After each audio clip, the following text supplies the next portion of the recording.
Bom dia a todos, meus amigos, minhas amigas. Que Jesus nos abençoe o coração, que possamos estar aqui acessíveis à inspiração dos benfeitores, preenchendo o nosso mundo interior de luz e de paz, a fim de que possamos irradiar essa luz e essa paz ao longo do dia, envolvendo os corações que partilham conosco a existência nesse clima de serenidade e de confiança. Nosso abraço a todos que estão aqui conosco, a Taniela, a Liette, a Doris, a Giovana, um grande abraço, querida. Quem mais aqui? A Laila, a Shirley, aqui no Instagram. No Facebook também já está aqui conosco a Maura, né? A Estela. Enfim, já muitos corações aqui conosco. Que tenhamos todos um ótimo dia. E para começar esse nosso dia, buscamos lá a migalha de número 17, intitulada Ante o Além, em que o benfeitor Emmanuel vai nos convidar a refletir nas bênçãos de consolação que o Espiritismo e que o Evangelho de Jesus nos trazem, na medida em que nos abrem os véus do infinito e da imortalidade para além do sepulcro, para além do túmulo, quando, mais propriamente, no Consolador prometido, as vozes dos imortais se fizeram ouvir por todo o mundo, nos dizendo: a morte não existe.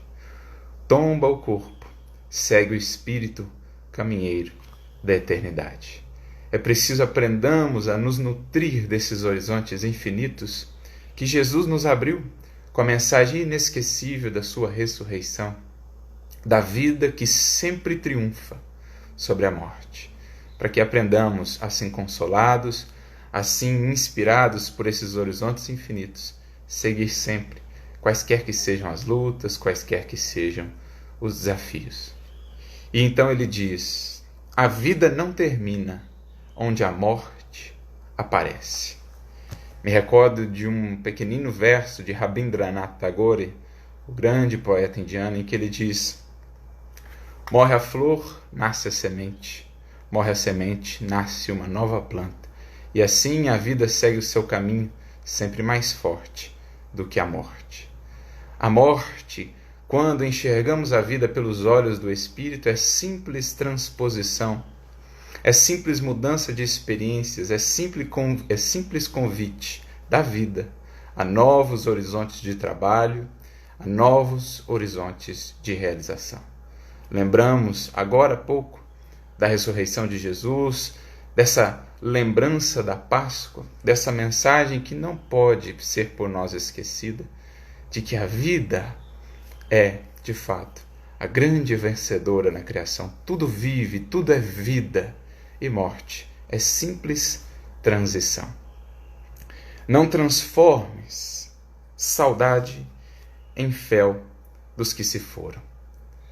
Ante aqueles, portanto, corações queridos, que partiram antes de nós, que voltaram à vida verdadeira, aonde de fato pertencemos, à vida triunfante no mundo espiritual, àqueles que partiram antes de nós, que possamos não dar-lhes o fel da revolta, o fel do desconsolo total, do abatimento, da perda pelo ânimo, pelo sabor do viver, pela vontade de viver, que não convertamos as nossas lágrimas no corrosivo dessa revolta, que chega e que alcança o coração deles, trazendo-lhes mais dificuldades no processo de transição e na vida que lá são convidados a viver, pois também trabalham, pois também seguem se transformando, aprendendo e avançando na jornada infinita de ascensão. Pelo contrário, que saibamos converter as nossas lágrimas, pois poderão existir as lágrimas da saudade, mas que sejam as lágrimas da esperança, as lágrimas do carinho, as lágrimas ali entremeadas, misturadas à certeza do reencontro, que será tão mais feliz, tão mais luminoso, tão mais alegre, quanto melhor soubermos aproveitar o tempo que ainda nos falta aqui, até que um dia venhamos novamente a nos reencontrar. Mas que possamos também entender que, mesmo separados pela barreira do corpo físico, dos sentidos materiais, em verdade seguimos juntos pelos laços indestrutíveis do espírito, do pensamento e do coração. Que as nossas lágrimas, portanto, não sejam senão as lágrimas do amor, do carinho, da ternura, porque essas sim serão as lágrimas que fertilizam, que adubam, que tornam ainda mais vigorosa essa árvore de frutos preciosos, a árvore do amor, a árvore do afeto. Eles, os que partiram antes de nós, seguem contigo, conquanto de outra forma, e diríamos mais, muitas vezes até mais próximos, pelas possibilidades ampliadas que a vida lá, em espírito de fato, lhes permite. Dá-lhes amor e paz, por muito que padeças. Ou seja, por mais difícil se nos pareça esse distanciamento, entendamos realmente a proposta do amor, do amar, a de nos felicitarmos com aquilo que é o necessário para aqueles que amamos, a de nos felicitarmos com a vontade de nosso Pai para com aqueles que amamos, porque há um amor que os ama mais do que nós. E quando aprendemos a amar esse amor, o amor de nosso Pai, o Criador, aprendemos a amar também, a nos resignar, a compreender, aquilo que Ele define, aquilo que Ele orienta como caminho para cada um de seus filhos. É preciso entendamos, de fato, se os amamos, que lá, se foram chamados de retorno a essas infinitas moradas da casa do Pai, lá estarão vivendo as experiências mais propícias, segundo os desígnios do alto, para que sejam mais felizes. E não é isso o que deveria ser o objeto do nosso amor? A felicidade do ser amado? Não estaremos nós criando barreiras para essa felicidade se quiséssemos que aqui ficassem conosco, ao invés de atenderem aos chamados ou ao chamado do Pai? Não seria antes egoísmo do que efetivamente amor?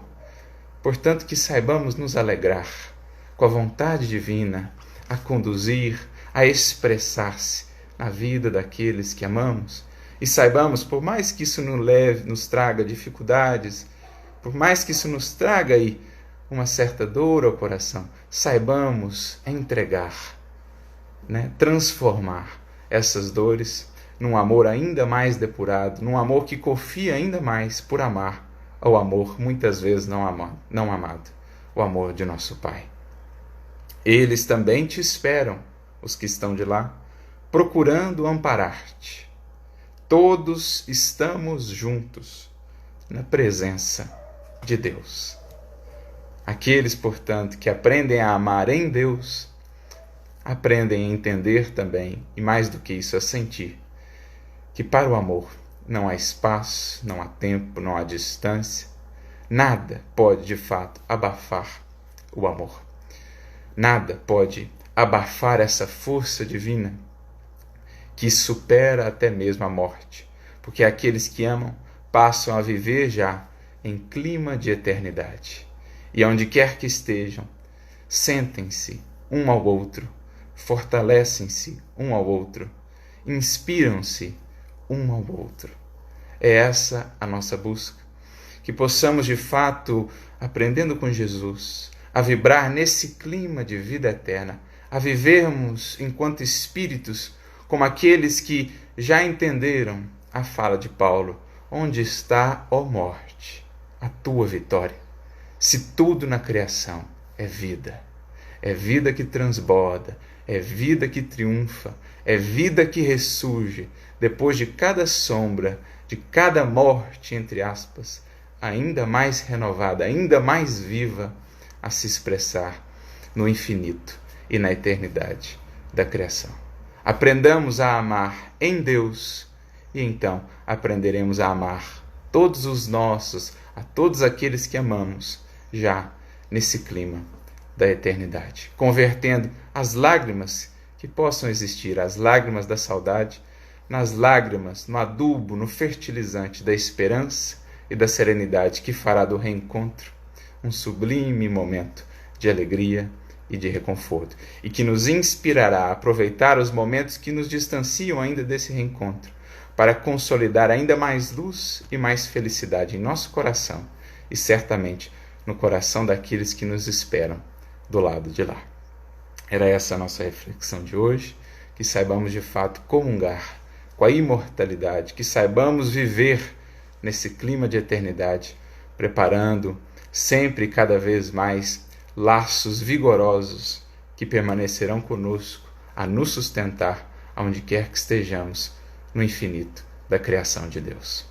O nosso abraço aqui aos amigos e amigas que nos acompanharam, a Cleo, a Fran, a Eliane, a Indira, um grande abraço, querida, a Marcélia, a Paula, querida, um grande abraço, Paula, pro Helder também, a Alba Rocha, a Patrícia, aqui no Face a Lígia, o Francisco, a Solange, a Geninha, a Dora, enfim, que Deus lhes abençoe, um ótimo dia para todos, repleto de luz e de paz, e que por onde passarmos possamos semear vida, a certeza dessa vida que sempre triunfa. Um grande abraço a todos e até amanhã.